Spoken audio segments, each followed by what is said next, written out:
تقی صاحب اتنا بڑا آدمی ہے ماشاءاللہ، اتنے بڑے علم والے ہیں، اتنے بڑے فضل والے ہیں، اور خاص طور پہ اقتصاد اسلامی پہ جتنی ان کی نظر ہے، میں نے بہرحال آج تک کوئی عالم ایسا نہیں دیکھا۔ اور جو دارالعلوم ہے ماشاءاللہ، جو کراچی کا سب سے بڑا مدرسہ ہے، صرف اس میں پتہ نہیں دنیا کے علماء طلباء پڑھنے کے لیے آتے ہیں، اور حضرت اس وقت بھی خود بھی بخاری شریف کا درس دیتے ہیں۔ تو دل سے دعا کریں کہ اللہ صرف پاکستان میں نہیں، پورے عالم اسلام میں علماء کی حفاظت کریں۔ کیونکہ حضرت مفتی تقی صاحب ایک تو بہت بڑے عالم ہیں، تفسیر کے، فقہ کے، حدیث کے، اور اسلامک بینکنگ میں ان کو الگ مہارت ہے، اور انگلش، عربی، فارسی، اردو، یہ 4 زبانیں تو ایسی ہیں جیسے مادری زبان ہوتی ہیں ان کی۔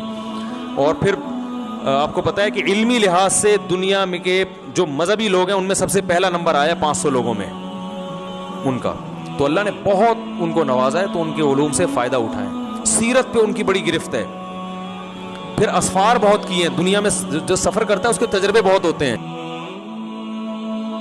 وہ ہمارے گمان کے نہیں ہے، وہ حقیقت کے لوگ ہیں۔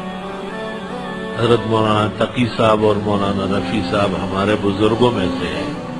مولانا یا ان کے بھائی جان یا ان کا ادارہ یا ان کے اصحاب، وہ ہمارے سر کے افسر ہیں، سر کے تاج ہیں۔ وہ ہمارے ہم سے بہت بڑے ہیں اور بہت ہی قابل لائق لوگ ہیں۔ اللہ انہیں سلامت رکھے اور دشمنوں کی سازشوں سے بچائے۔ اللہ نے مفتی تقی صاحب جیسا ہمیں سرمایہ دیا۔ ہاتھی کے موت سے جب کوئی پوچھتے ہیں نا، چونکہ کچھ علماء اب بھی بات کرتے ہیں، تو میں کہتا ہوں یار ہاتھی کے پاؤں میں سب کا پاؤں۔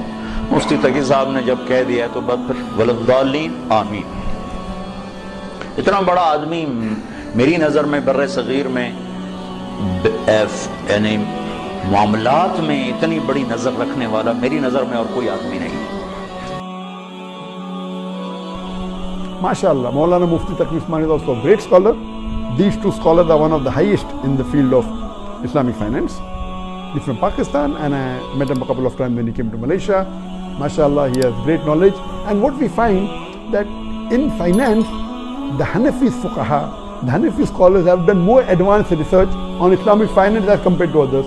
So each one has its speciality. So in finance, but natural, I would believe more in Mufti Taqi Usmani or Dr. Hamidul Hassan than Sheikh Dadu, because that is their speciality.